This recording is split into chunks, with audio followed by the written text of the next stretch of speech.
What is going on, fellow Clashers? We are here with another Celestials Clash here from this past week's tournament of digital webcam tournament. The casual one's on Tuesday. I don't play premium, but that is what it is. This one's a very good clash here. My opponent is going to start this clash off here.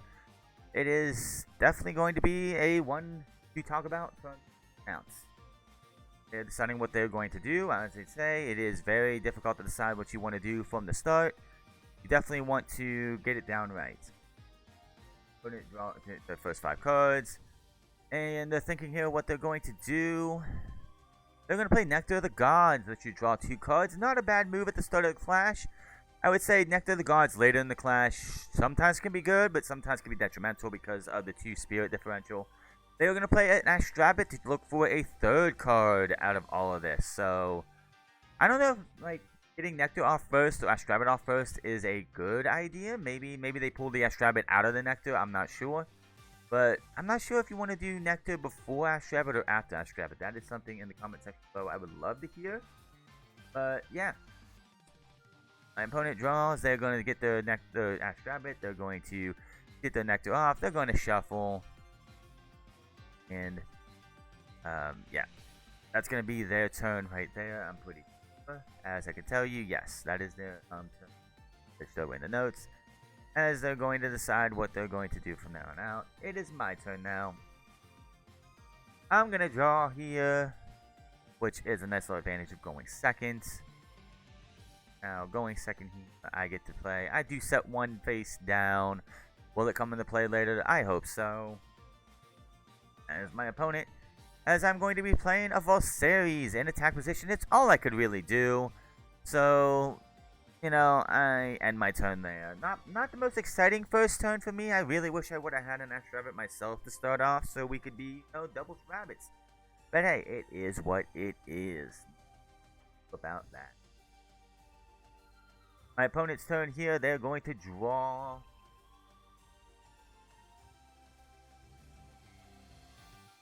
My opponent is thinking of what they want to do. They are asking about the stats of Valseries, who is a 4 attack with a 3 defense, because of its effect of being attack for every fire on the field. Now that does not help the defense whatsoever. The only way to be able to buff up that defense and keep it on the field is if I had the Volcanic Forge on the field, but unfortunately I do not.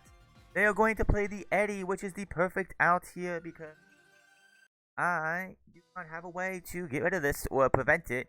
It is an Eddy. It is going to put my Valseries in the fence position, which is a way to stop me from doing anything.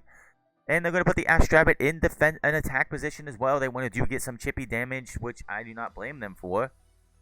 They're going to play a second Nectar of the Gods. I don't know why you would bluff a Nectar of the Gods, but hey, it is what it is. They're trying to build up that hand for many options for later in the clash, which is not a problem.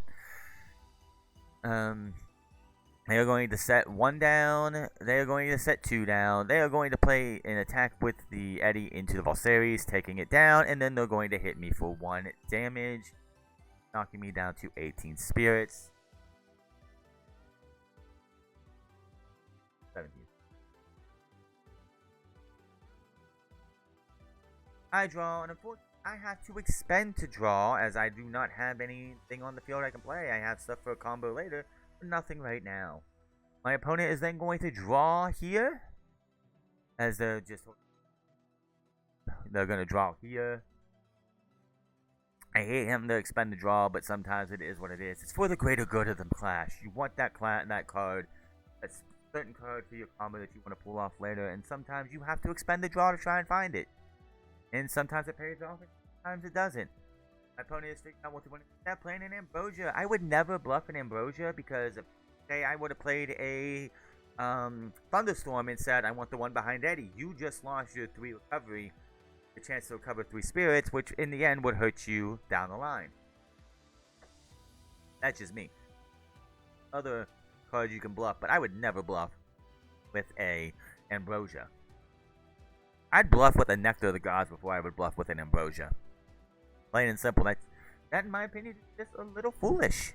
But that's just me.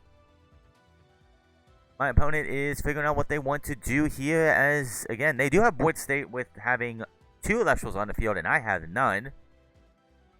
So they can do big damage here. They could get 3 off on me if they really want to, depending on what the Celestial they're going to play here. They're trying to figure out what they want to do. That's the thing about Celestials. You gotta have that good strategy. Is this the good thing to play? Is this what you want to play? You don't know exactly sometimes, and it is what it is. They're going to play the Rhine Nymph. Rhine Nymph, of course, allows you to... it's something that comes into play later. We'll talk about it. But they're going to hit me for 2 more damage. This is going to, with everything that's gone through, going to tie us up with spirits at 15 each after all of that. Yeah. I draw. And obviously, I have to play right into the Rhine Nymph's hands because I do need to get an Celestial on the field, but I'm going to play the Astrabbit in defense position, which, beautiful Stellar Astrabbit, which will be seeing an upgrade in full art when we get those Clash packs later this year, or not later this year, but early next year. And we're going over if it's okay or not. Trying to see, I am going to, they wanted to see how many cards were in hand, which doesn't make any sense. But I'm going to look at the top 3 cards, grab one, knock stuff around, and then I'm going to put the other back, shuffle them out. That's basically going to be my turn because I'm trying to build up for something else. You've seen my classes before. You know exactly what's going on here. So we are definitely going to be looking for that certain big combo. Can we pull it off? I don't know. For this right here, we are definitely going to end my turn there. My opponent is going to here. They're going to play the 3rd Nectar of the Gods. That is, I hardly ever see anybody play 3 Nectar of the Gods. I can see playing 2, but 3, I hardly ever see a 3rd Nectar of the Gods being played through. Even when I would play Nectar of the Gods, I don't play 3. I never play 3 Nectar of the Gods. I only ever play 2 at the most. 3 just, I don't know, 3 just seems a little advantageous, a little too much. They are going to use Rhine Nymph's ability to put it in the Ruin Row as an artifact to debuff, suppress and debuff my my Astrabbit, basically making it so if he wanted to, Eddie could hit over it no problem. But that is not why you play Rhine Nymph in this position. What you're going to do here now is they're going over what the Rhine Nymph does for its ability, because I don't play Rhine Nymph, so I'm not too familiar with it. But obviously, the whole idea behind Rhine Nymph is you want to play off and get a Rhinosect, which Rhinosect is a big beefy 8 attack Celestial who is going to make it very difficult for me to do anything, which they're going to do that exactly, and get their 2 spirits onto the Rhinosect. Again, I don't know every attack and every effect on every Celestial, so we're just going to go with that. Then they're going to use the ability to destroy my Astrabbit, and then they're going to hit for 4 damage when it's all said and done. Now, if they would have had, because they did Rhine Nymph in the previous turn, if they would have had another Celestial on the field, like say another Eddie or whatever, could have played it as well, because it is, and there's an Ambrosia there to get 3 more spirits back. But because Rhinosect is a special cast and not a normal cast, they could have played a 4th Celestial and hit me for 5 damage, and that would have probably changed the course of this clash here, because 5 damage probably would have kept me from getting as much damage as they will here in a bit. But it would have definitely changed the way this clash goes. But they are going to hit me for 4 damage, knocking me down to 10 spirits while they have 12. So that is going to be the way that goes. Now, my turn.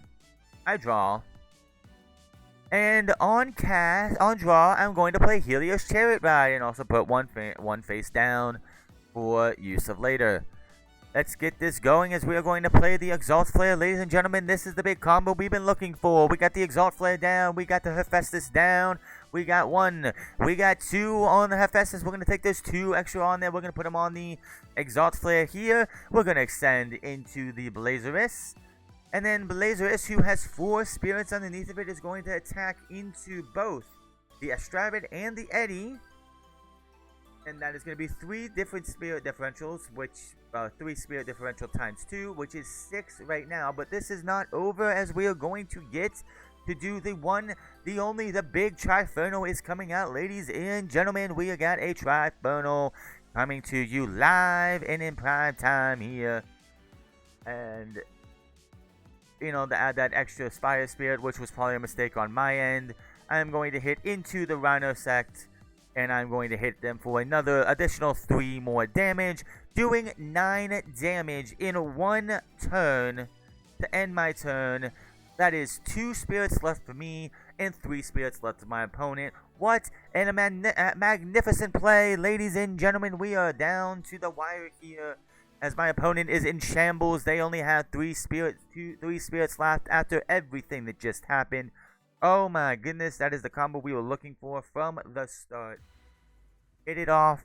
What a play. My opponent has to figure out what they want to do. They even have to ask what is the stats for Trifernal. If I would have had the Volcanic Forge to play here, Eddie would not be able to be a factor, because with 5 on my Trifernal would be at an 8 defense and a 15, a 20 attack, I think, something like that. Oh boy, it would have been something. That would have been something. But they are in shambles right now. They went from having a nice old 12 to 10 lead, in charge of the clash. They were in charge of the clash here, and all of a sudden, it's a one spirit lead for me. As for them, they still have 1 spirit lead, but I have the board state, I have the big body and Celestial on the field. If they were to find that resting on your laurels that they know they haven't, or the Earthquake, either or would end this clash for me and put them in the winner's circle, as honestly, I don't think there's a way I would be able to get out of this. They are going to play the Ambrosia to get 1 of those spirits to use. They are going to be at 3 spirits back, putting them to 5. Which, oh my goodness, that is the best thing they needed right now, was to get 1 of those, and they're gonna get 5 spirits, or 3 spirits back. Trying to figure out which ones they want to use. Which, honestly, that little Vipira there probably wouldn't be a bad idea, especially if I was to pull out a Eruption on the next turn. Just taking 2 off of Trifernal just to beat them, hit them for 3. Thankfully, that does not happen, but that's neither here nor there, as that is going to be that. Now, the only play they really can play right now is they're going to play the Eddie, but unfortunately, that other card I had face down is going to be a Gorgon's Gaze. They do not get with Eddie, and my Trifernal does get to live to see another day. Trifernal, it's an awesome Celestial. Now, another thing when it comes to Eddie, if I would have had a Fire Spirit in my Spirit deck, I could have discarded it to get Trifernal to destroy the Eddie because of its effect. I am going to top deck Ambrosia here, using my last and final Spirit, as I use the Gorgon's Gaze with the 1 off Hephaestus and 1 in my Spirit deck. So I'm able to get some spirits back. 3 spirits, obviously, putting me back up to 3 spirits. Now, obviously, the best way to do this, I could have did anything else. I'm going to play the Necruff. Necruff is going to hit into the Eddie, and then Trifernal is going to hit for game. And that, ladies and gentlemen, is how we are going to end this clash here. 2 spirits left in my spirit deck. This is the downside of being a Firecaster, is you burn through spirits quite quick. But that is going to be another clash here. Hit that subscribe button, comment down below, like or dislike this video. Let me know in the comment section below what you think of this clash for today, and I'll see you guys soon.